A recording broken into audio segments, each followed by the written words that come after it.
Good morning, happy Friday. তো আমার সকালের কাজ শুরু হয়ে গেছে, এই জন্য বলি গুড মর্নিং দিতে পারি না, উঠেছি দেরিতে কোনো রকমে। ওদের মাছ ফাছ দিয়ে আমি চাটা খেয়ে চলে এসেছি। অলরেডি ওদের মাছটা এবার ভাজবো, কড়া বসিয়ে দিয়েছি। আর আজকে আমি ওই গাটি কচু আলু দিয়ে চিংড়ি মাছ দিয়ে একটা দম করব। জানি না অনিমেষ যদি আবার ইলিশ মাছও বের করেছি, চিংড়ি মাছও বের করেছি। অনিমেষের আটা রুটি মাখতে হবে, আটা মাখতে হবে, রুটি করতে হবে। তো অনিমেষ যদি বলে আজকে বৃষ্টি পড়ছে খিচুড়ি, তো খিচুড়ি করবো। ওই জন্যে দেখি এদিকে দুধটাও বসিয়ে দিয়েছি। আর আমার খাবারটা রেডি করি, ঘরে পাতা টক দই দিয়ে দিয়েছি। আর এটার মধ্যে আছে চিয়া সিড, পামকিন সিড, আর এটা হচ্ছে ফ্ল্যাক্স সিড আর কলা, এগুলো দিয়ে দেবো। আর আমি মধু দিয়ে দেবো, যেহেতু চিনি খাবো না সেই জন্য একটু মধু দিয়ে দেবো।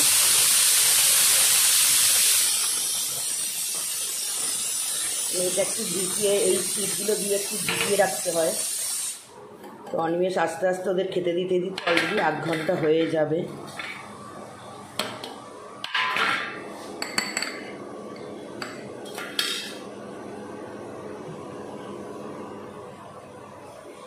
তো আমি যেহেতু চিনি নেব না সেই জন্য একটু মধু নেব, দিয়ে এটাকে মাখিয়ে রেখে দেবো।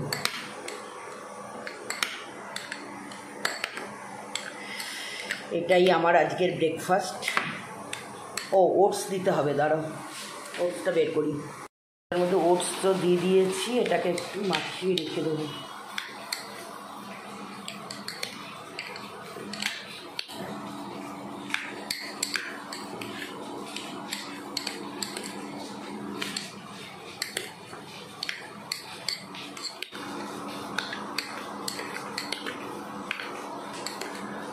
টাইম হয়ে গেছে, একটুখানি বসে চাটা খেয়ে একটু ফোনটা দেখছিলাম, দেরি হয়ে যায়, দৌড়ে দৌড়ে আসি।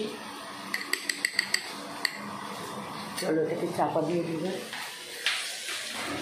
চল, আমি মডিউলার কিচেনের মতো এদিক ওদিক করে করে রাখে, আমি দেখো এগুলোর মধ্যে করে সব রেখে দিয়েছি। তো সবগুলো গোছানো হয়নি, চাপা দিয়ে দিই। আর ওদের মাছটাকেও ভেজে দিই।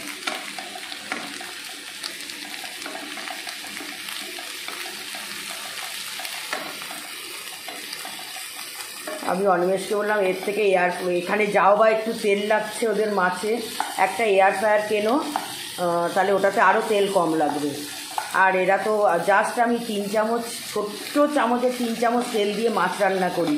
আর এরা এত তেল, এইটাতে তো কম তেল লাগে বলে আমি এইটা ওকে বের করে দিচ্ছি ওদের মাছ ভাজার জন্য।